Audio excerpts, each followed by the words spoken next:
Bismillahirrahmanirrahim. Assalamualaikum warahmatullahi wabarakatuh. Kami dari kelompok 8 yang beranggotakan Maryani Putri dengan NIM 206180005 dan saya sendiri Mita Tiara Sari dengan NIM 206180013. Di sini kami akan menjelaskan materi dengan judul bekerja dengan bahan kimia. Pokok pembahasan yang akan kita pelajari yaitu bahan kimia ramah lingkungan untuk setiap laboratorium, cara membeli bahan kimia, inventaris dan pelacakan bahan kimia, pengadministrasian bahan kimia di laboratorium, penyimpanan bahan kimia, pemindahan, pengangkutan, dan pengiriman bahan kimia. Bahan kimia ramah lingkungan untuk setiap laboratorium memiliki pengertian yaitu suatu konsep teknologi kimia inovatif dalam mengurangi atau menghilangkan penggunaan atau timbulnya bahan kimia berbahaya dalam desain, pembuatan, dan penggunaan produk kimia. Akibat masuknya bahan kimia ke dalam tubuh terbagi menjadi dua. Yang pertama afeksian, yang kedua yaitu iritan. Aspeksian adalah bahan kimia yang menyebabkan kehilangan kesadaran karena kekurangan oksigen di dalam darah, misalnya nitrogen, hidrogen, dan karbon monoksida. Yang kedua adalah iritan, yaitu bahan kimia yang melukai jaringan, sistem pernafasan, dan paru-paru, misalnya hidrogen klorida yang merupakan bahan korosif. Ada 12 prinsip kimia hijau yang diusulkan oleh Anastas dan Werner. Yang pertama adalah mencegah timbulnya limbah dalam proses. Lebih baik mencegah daripada menanggulangi atau membersihkan limbah yang timbul setelah proses sintesis, karena biaya untuk menanggulangi limbah relatif besar. B. Mendesain produk bahan kimia yang aman. Pengetahuan mengenai struktur kimia memungkinkan seorang kimiawan untuk mengkarakterisasi toksisitas dari suatu molekul serta mampu mendesain bahan kimia yang aman. C. Mendesain proses sintesis yang aman. Metode sintesis yang digunakan harus didesain dengan menggunakan dan menghasilkan bahan kimia yang tidak beracun terhadap manusia maupun lingkungan. Kemudian D. Menggunakan bahan baku yang dapat diperbarui. Penggunaan bahan baku yang dapat diperbarui lebih disarankan daripada menggunakan bahan baku yang tak terbarukan.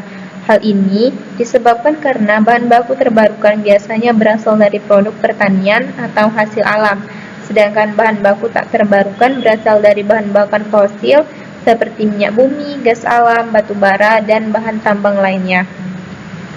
E. Menggunakan katalis. Peran katalis sangat penting karena diperlukan untuk mengkonversi menjadi produk yang diinginkan. Kemudian F. Menghindari derivatisasi dan modifikasi sementara dalam reaksi kimia. Derivatisasi yang tidak diperlukan seperti penggunaan gugus pelindung, proteksi atau deproteksi, dan memodifikasi sementara pada proses fisika maupun kimia harus diminimalkan atau sebisa mungkin dihindari karena setiap tahapan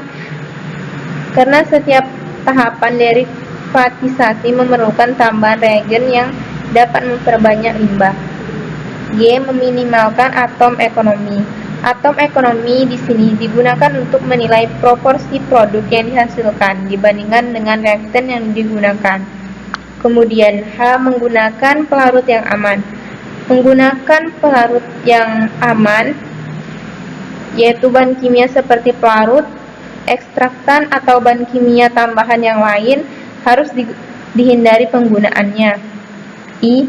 Meningkatkan efisiensi energi dalam reaksi energi yang digunakan dalam suatu proses kimia. Penggunaan energi alternatif dan efisien dalam sintesis dapat dilakukan dengan menggunakan beberapa metode baru. Di antaranya adalah dengan menggunakan radiasi gelombang mikro atau microwave, ultrasonik, dan fotokimia. J. Mendesain bahan kimia yang mudah terdegradasi. Bahan kimia harus didesain dengan mempertimbangkan aspek lingkungan. Oleh karena itu, bahan kimia harus mudah terdegradasi dan tidak terakumulasi di lingkungan. K. Penggunaan metode analisis secara langsung untuk mengurangi polusi.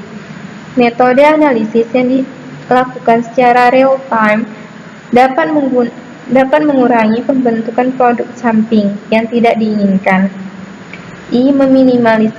Meminimalisasi terjadinya potensi kecelakaan.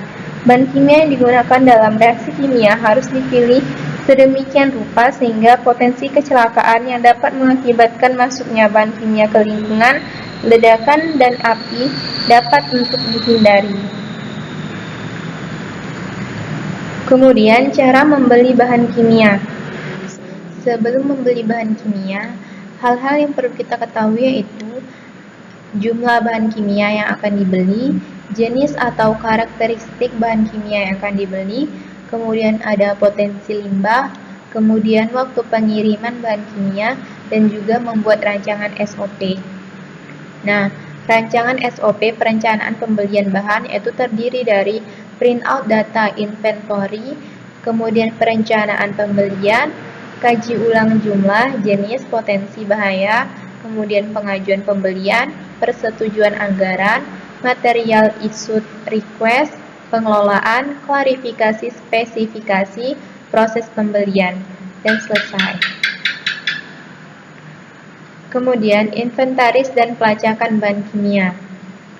Definisi dari inventaris yaitu catatan atau biasanya dalam bentuk basis data bahan kimia dalam laboratorium dan informasi penting tentang pengelolaannya yang tepat.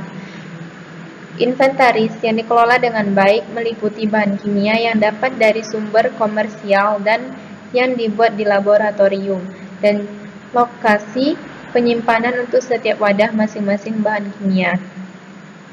Kemudian administrasi yang memiliki pengertian yaitu suatu proses pencatatan atau inventarisasi fasilitas dan aktivitas laboratorium supaya semua fasilitas dan aktivitas laboratorium dapat terorganisasi dengan sistematis.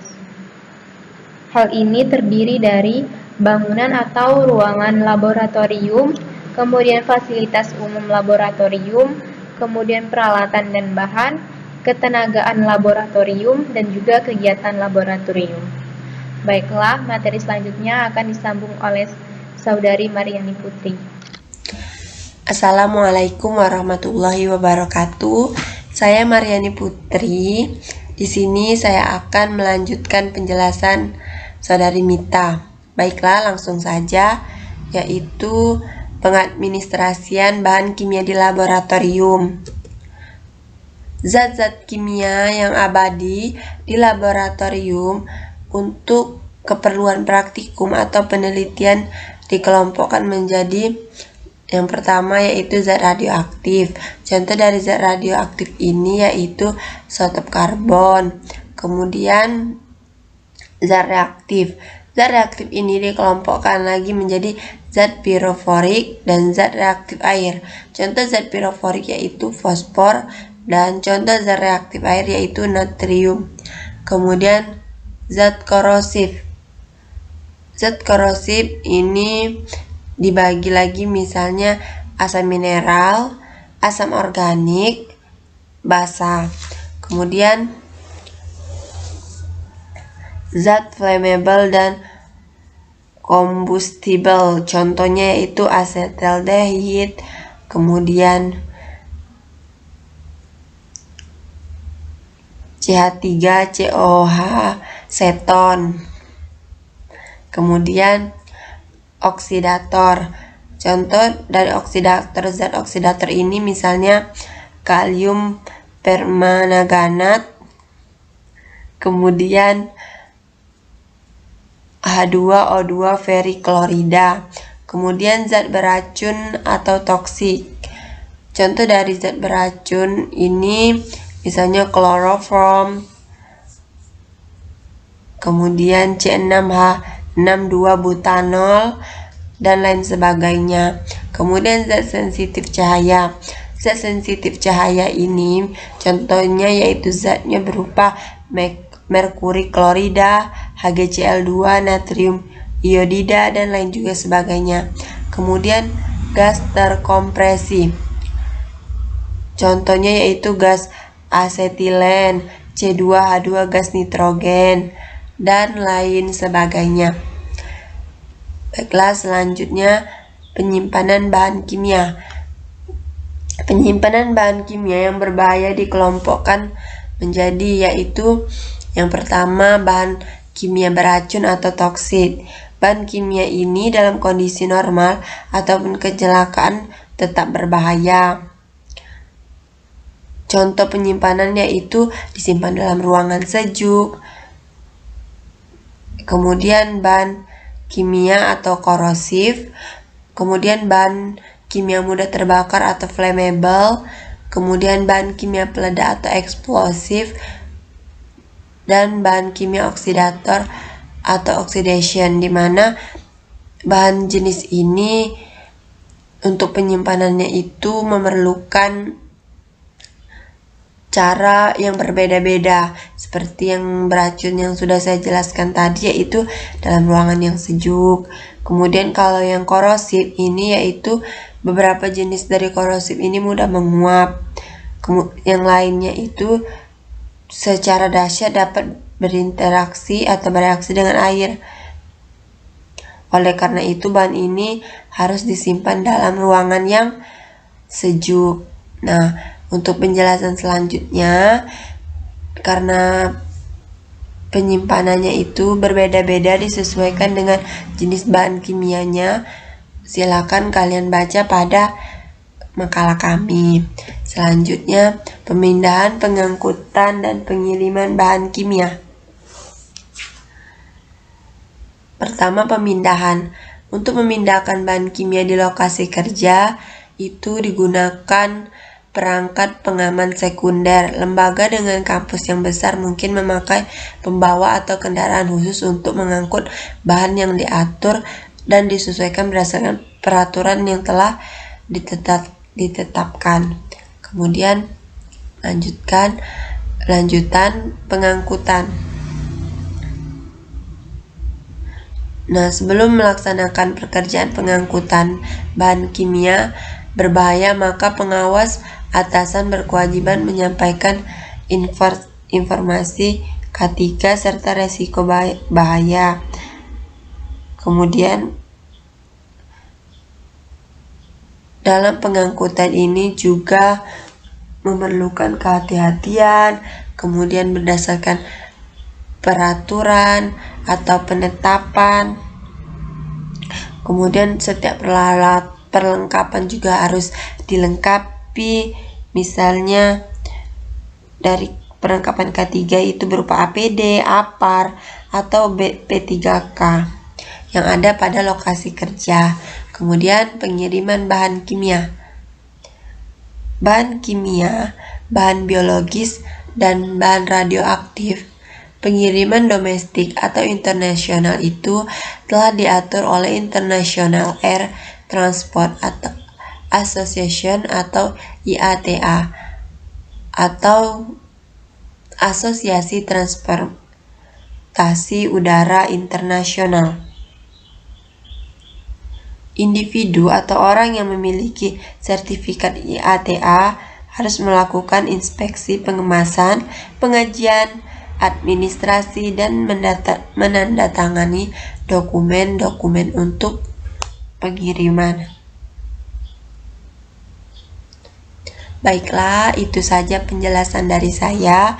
Jadi kesimpulannya yaitu dalam bekerja di laboratorium kimia, hal yang perlu diperhatikan ialah ketelitian dan kewaspadaan, karena kecerobohan dan keteledoran tentu saja dapat mengundang segala resiko yang mungkin saja dapat terjadi. Sekian penjelasan dari kelompok kami. Yang lebih atau yang benar datangnya dari Allah, yang kurang datangnya dari kami sendiri. Sekian. Assalamualaikum warahmatullahi wabarakatuh.